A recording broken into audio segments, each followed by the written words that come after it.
все ищем мечту. От пациентки. 2 года, иногда при попадании соленого, пощипывала под языком на слюнной железе. В этом году осенью появилась язвочка с гноем. ЧЛХ вырезали как доброкачественную, но гистология опухоли показала плоскоклеточный рак.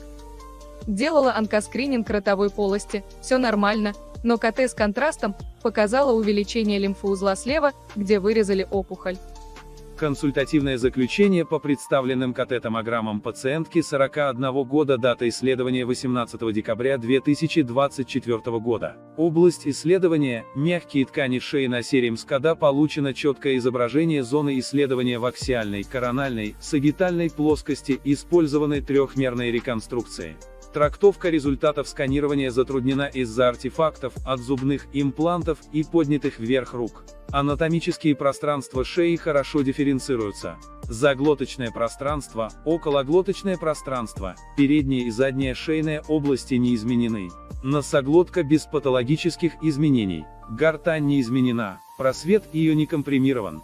Трахея без особенностей. Подъязычная кость структурна. Грушевидные синусы дифференцированы. Контуры голосовых связок четкие, ровные. Дополнительных образований в над- и подсвязочном пространстве не выявлено. Целостность хрящей гортани сохранена.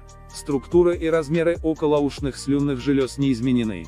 Контуры их четкие. Щитовидное железо не увеличено. КТ-структура ее неоднородна. В левой доле гиповаскулярный узел диаметром 6 мм. Сосуды шеи без видимой патологии. Увеличенные лимфатические узлы в зоне сканирования не визуализируются. Слева визуализируется единичный поднижнечелюстный лимфоузел размером до 8 мм по короткой оси. Костно-деструктивных и свежих костно-травматических изменений не выявлено. КТ признаки умеренно выраженных дегенеративно-дистрофических изменений шейного отдела позвоночника. При введении контраста другие очаги патологической васкуляризации и не выявлены.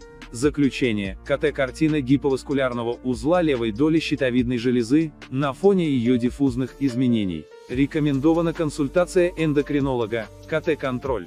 11 января 2025 года. КМН, доцент Котов МА, а заключение не является окончательным диагнозом и должно оцениваться лечащим врачом вместе с результатами других исследований и клиническими данными. Комментарий врача-рентгенолога. Исследование шею лучше делать отдельно, когда руки опущены вниз, так качество изображения будет лучше. В целом, можно сказать, что образований в ротоглотке достоверно не видно. Лимфоузел слева также не увеличен, он 8 мм по короткой оси, при норме до 10 мм. Но тут лучше сделать КТ-контроль. Этот момент лучше обсудить с онкологом, но ранее чем через 3 месяца делать смысла нет. По поводу узла щитовидной железы нужно показаться эндокринологу.